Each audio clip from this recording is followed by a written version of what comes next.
Hola, bon dia. El meu nom és Maria José Casco Úbeda i estic operada d'un tumor a la bufeta. D'això fa ja 7 anys.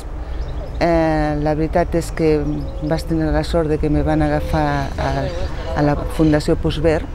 Em van donar molta informació de lo que era la malaltia. De fet, em van dir que n'hi havia dues possibilitats, una fer la bolsa per fora, una altra fer-la per dintre, que és una reconstrucció. El problema que n'hi havia en la bossa per dintre és que cada 2 hores i mitja de la teva vida tens que aixecar-te i purgar-te per treure tot el que és l'orina, tot el que és aquesta història. Clar, jo vaig decidir que no. O sigui, per mi és molt important el poder descansar i no trencar el meu espai de son, perquè aleshores agafes unes altres malalties. Per mi va fer una sorpresa que em diguessin que era una qüestió ja molt important, que tenien que fer-lo sí o sí, perquè portava 12 anys amb problemes de bufeta, no ho teníem massa clar, 4 operacions, i al final van decidir que el més convenient per mi, de fet el metge em va dir que, el cirurgià em va dir que o la bossa o la vida, fos per fora o per dintre. Clar, t'agafa una mica de cop i volta, no? Que dius, no, si jo em trobo bé, d'acord, m'havia primat molt, però bueno, jo mai he sigut una persona grassa. L'atenció mèdica va ser molt bona perquè inclús vaig tindre l'opció de parlar amb psicòlegs, parlar amb altres persones que tenien la mateixa malaltia que jo o algunes semblant. Però bueno, després dels 48 anys fins a les 53, perquè ja fa 7 anys que em van operar,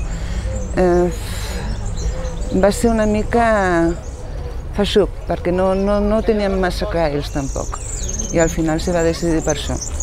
I bueno, de moment l'avantatge que tinc és que tinc una bona vida, estic jubilada, em va jubilar la Seguretat Social sense jo obrir la boca per res, em van cridar i em van dir no, vostè ja no pot treballar mai més de la vida.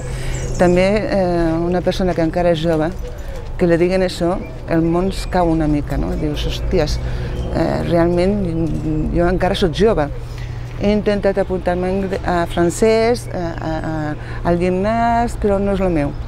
No és el meu. I ara estic pensant-me fer un voluntariat que és molt més rentable per a les persones que puguin acollir-se a la meva experiència o fer-les companyia, o sigui, el que calgui.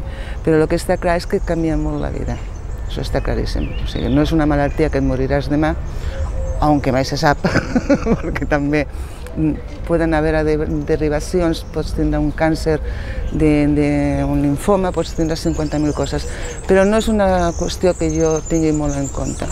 Jo procuro quedar amb els amics, tothom que em coneix sap que porto una bossa perquè he tingut algun incident que s'ha petat i aleshores, clar, és l'orina. Però em diuen, tranquil·la, xica, no passa res, o sigui, no passa res.